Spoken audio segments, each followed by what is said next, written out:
Good afternoon dear students. Good afternoon sir.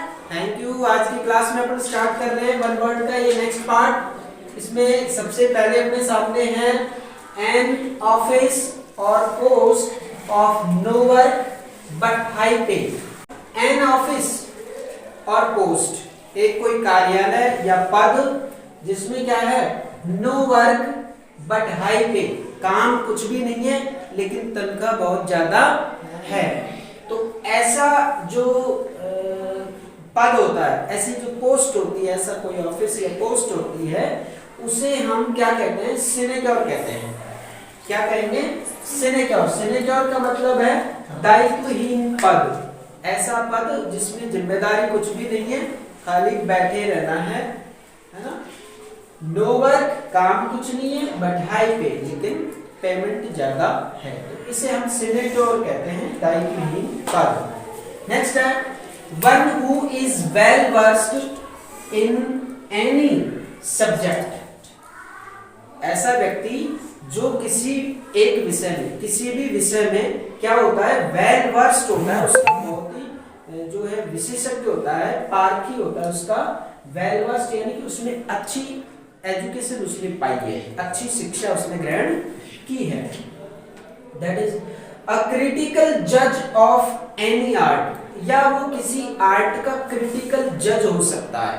Critical जज का मतलब है कि बहुत ही बारीक आलोचक वो हो सकता है, यानी कि उस चीज की वो क्या कर सकता है, बहुत बारीकी से परख कर सकता है, जांच कर सकता है ना, उसकी कमियां निकाल सकता है, ऐसा विशेषज्ञ। पर्टिकुलरली वो फाइन आर्ट से संबंधित हो सकता है। विशेषकर फाइन आर्ट जो होती है, फाइन आर्ट एक सब्जेक्ट भी चलता है, जब आप आगे पढ़ोगे तब आपको फाइन आर्ट्स का पता चलेगा। तो वो फाइन आर्ट्स जो होती है, ललित कला जिसको अपन कहते हैं, ललित कला, तो उन कला से संबंधित वो पारखी होता है। वो क्या होता है, कला का विशेषज्ञ होता है, उसका पारखी होता है, उसमें माहिर होता है। तो उसके लिए हम एक वर्ड यूज करते हैं, कनोसियर। कनोसियर को क्या कहेंगे अपन, विशेषज्ञ या माहिर या पारखी कह देंगे, ठीक है ना। किसी भी कला का दक्ष आदमी, विशेषज्ञ आदमी, दैट इज। नेक्स्ट देखिए, नेक्स्ट है person who is indifferent to both pleasure and pain. क्या मतलब है इस लाइन का, ऐसा व्यक्ति जो इनडिफरेंट है यानी कि उदास है, यानी कि कोई प्रतिक्रिया नहीं देता किसके प्रति, to both pleasure and pain. कहने का मतलब है कि सुख और दुख में वह कोई प्रतिक्रिया नहीं देता, दोनों के ही खिलाफ वो उदास रहता है। उदास का मतलब ना तो दुख में दुखी होता है, ना सुख में सुखी होता है, वो एक जैसा रहता है। तो ऐसी कंडीशन वाले व्यक्ति को अपन क्या कह सकते हैं, स्टोइक कहेंगे। इसको क्या कहेंगे, स्टोइक। और इसे हम हिंदी में निर्लिप्त और भावहीन शब्द दे सकते हैं। निर्लिप्त या भावहीन यानी कि उसके अंदर में कोई भाव नहीं है, वो भावनाओं में नहीं बहता, वो सुख दुख को समान रूप से लेकर चलता है। जैसे साधु होते, संत होते है ना, सुख दुख को वो समान रूप से लेकर चलते हैं।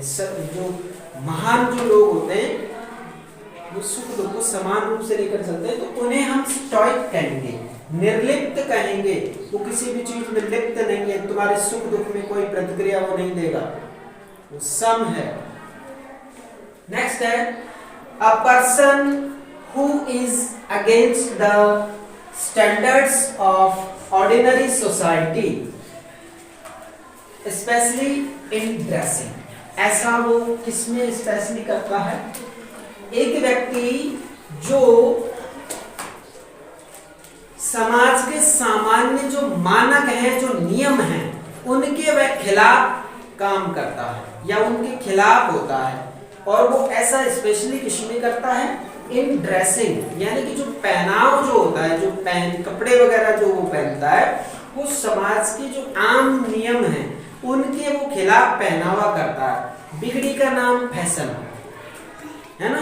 तो समाज की जो बनी बनाई परंपरा है, जो निश्चित जो नियम है, उनके अनुसार अगर वो कपड़े पहनता है ना, जब तो वो समाज में उसको स्वीकार कर लिया जाता है, लेकिन वह क्या करता है, समाज के खिलाफ उसके जो स्थायी जो नियम है, उसकी परंपराएं जो है, उनके खिलाफ वो कपड़े का पहनाव अपना रखता है।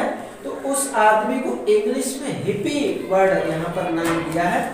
हिंदी का इसका समकक्ष शब्द मिला नहीं अपन को, लेकिन अपन ये अंदाजा लगा सकते हैं इसमें कि हिप्पी कौन है।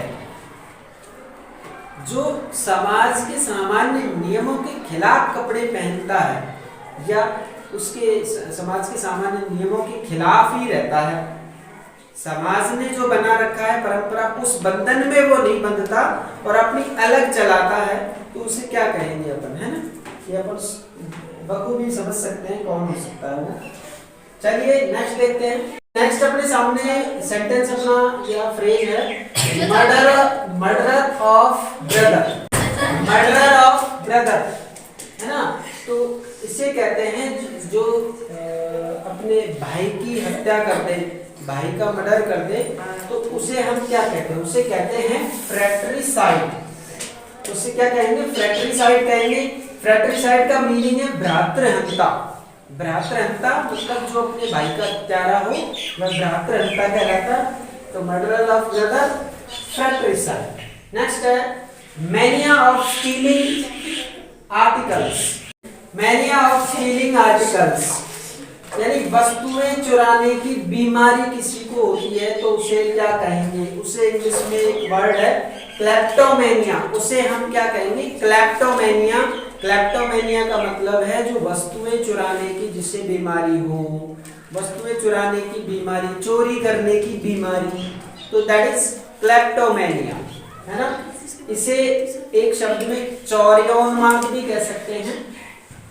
चौर्योन्माद यानी चोरी करने का उन्माद, जिसके धुन चढ़ी रहती है चोरी करने की, that is mental weariness for want of occupation. Mental weariness यानी कि मानसिक थकान, किसके कारण, वांट ऑफ ऑक्यूपेशन यानी कि व्यवसाय की कमी के कारण। आदमी को धंधा नहीं मिला, व्यवसाय नहीं मिला, उसे बिजी होने का कारण नहीं मिला, तो उसके कारण जो मेंटल वेरीनेस होती है, मानसिक थकान होती है, उसे हम कहते हैं एन्यूई। क्या कहते हैं उसे, एन्यूई कहते हैं। एन्यूई का मतलब है ग्लानि।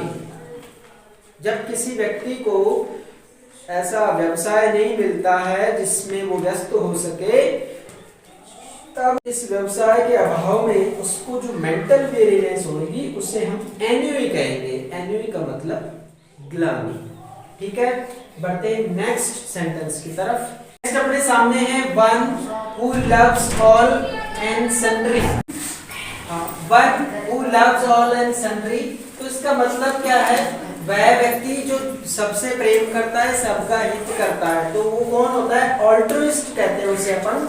उसका नाम क्या है, ऑल्ट्रुइस्ट। हिंदी में अपन उसे परहितवादी या परोपकारी कह सकते हैं। नेक्स्ट अपने सामने है mania of travel. Mania of travel का क्या मतलब है, जिस व्यक्ति में यात्रा करने की बीमारी हो, है ना। कौन सी बीमारी, यात्रा करने की बीमारी, तो उसे कहते हैं अपन ड्रोमोमेनिया। यात्रा करने की बीमारी क्या कहेंगे उसे, dromomania. Mania of travel, mania of travel को अपन एक वर्ड क्या दे सकते हैं, ड्रोमोमेनिया, ठीक है। नेक्स्ट अपने सामने है a person living permanently in a certain place. एक व्यक्ति जो स्थायी रूप से किसी जगह विशेष पर रहता है, यानी कि वो अपने उस निवास पर परमानेंटली रहता है, शुरू से ही रहता है, तो इसको क्या कहते हैं, डोमिसाइल कहते हैं, जिसे अपन मूल निवासी कहेंगे।